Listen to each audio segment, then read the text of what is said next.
नाशिक महानगरपालिका निवडणुकीच्या पार्श्वभूमीवर communist party of India (CPI) यांच्यातर्फे तल्हा शोहीन गुलाम ताहिर शेख यांनी आपला उमेदवारी अर्ज दाखल केला।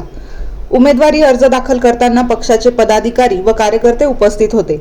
यावेळी तल्हा शोहीन गुलाम शेख, राजू देसला आणि शांताराम चव्हाण यांनी उपस्थित राहून गुलाम ताहिर शेख यांना जाहीर पाठिंबा दर्शवला। यावेळी बोलताना गुलाम ताहिर शेख यांनी सर्वसामान्य नागरिकांचे प्रश्न, कामगारांचे हक्क तसेच प्रभागाच्या मूलभूत सुविधांसाठी सातत्याने संघर्ष करण्याचा निर्धार व्यक्त केला।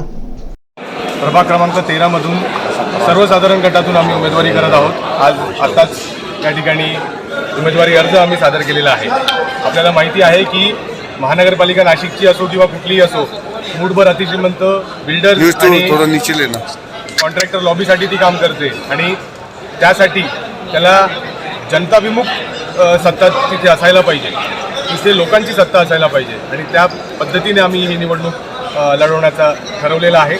आम्ही एक वेगळ्या पद्धतीने वेगळा पॅटर्न आम्ही राबवणार आहोत। या ठिकाणी आपल्याला माहिती आहे की राजकारण गल्लीचं असो की दिल्लीचं असो, निवडणुका ह्या अतिशय कोट्यवधी खर्च त्याच्यावरती होतो, परंतु आम्ही याकडे इन्व्हेस्टमेंट म्हणून किंवा रिटर्न म्हणून आम्ही याच्याकडे बघत नाही आहे। आम्ही लोकांमध्ये, आम्ही कॉम्रेड आहोत, आम्ही कम्युनिस्ट आहोत, आम्ही लोकांमध्ये 5 वर्ष नाही तर आयुष्यभर काम करणारे लोक आहोत। फक्त निवडणुकांच्या वेळी आम्ही काम करत नाही। त्या पद्धतीने आम्ही लोकांच्या सहभागातून, लोकवर्गणीतून ही निवडणूक लढवणार आहोत। त्या पद्धतीने आम्ही जी लोकवर्गणीची अपील जी आहे ती लोकांकडून कडे केलेली आहे। यासोबतच आम्ही परत म्हणतो की आम्ही कॉम्रेड आहोत। आम्ही आयुष्यभर पक्ष, विचार हे बदलत नाही आणि लोकांचा जो लढा आहे, जो संघर्ष आहे, जे सामान्य जनतेचा असेल, कष्टकरी लोकांचा असेल, शेतकऱ्यांचा असेल, कामगारांचा असेल, त्यासोबत आम्ही उभे राहणारे आहोत।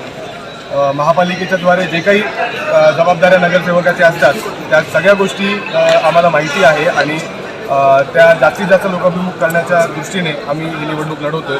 सगळ्यांची साथ मिळावी अशी आमची इच्छा आहे।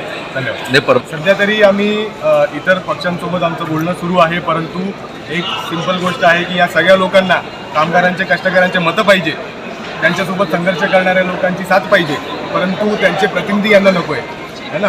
आणि निवडणूक ज्या पद्धतीने मी सांगितलं की ज्या पद्धतीने निवडणुकांचा जो सगळं राजकारण झालेलं आहे, राजकारण नाही तर ते अर्थकारण, एक कॉर्पोरेट कल्चर निवडणुकीमध्ये झालेलं आहे आणि त्या कॉर्पोरेट कल्चरमध्ये आम्ही कुठेच टिकत नाही असं यांचं म्हणणं आहे, पण ते आम्ही अक्षरशः उलटवून लावणार आहे आणि आम्हीच नाही तर प्रभाग क्रमांक 13ची जनता आता वैतागलेली आहे आणि आम्ही त्यांना उत्तर देऊ की जर खरंच लोकांच्या प्रश्नांवरती 5 वर्ष तुम्ही काम करणार असाल तर लोक खरंच तुम्हाला फक्त मतं देणार नाही तर लोक आम्हाला पैसेसुद्धा देत आहेत। आम्ही हे म्हणतो की आम्ही मतांसाठी पैसे देणार नाही आणि कामासाठी पैसे घेणार नाही आणि लोकांचा याला चांगला प्रतिसाद आहे। आम्ही आत्तापर्यंत 1 लाख रुपये जमा पण केलेले आहेत लोकवर्गणीतून आणि त्यातूनच आम्ही इलेक्शन लढवतोय। अजून आम्ही जे आहे अपील आमचं सुरू आहे।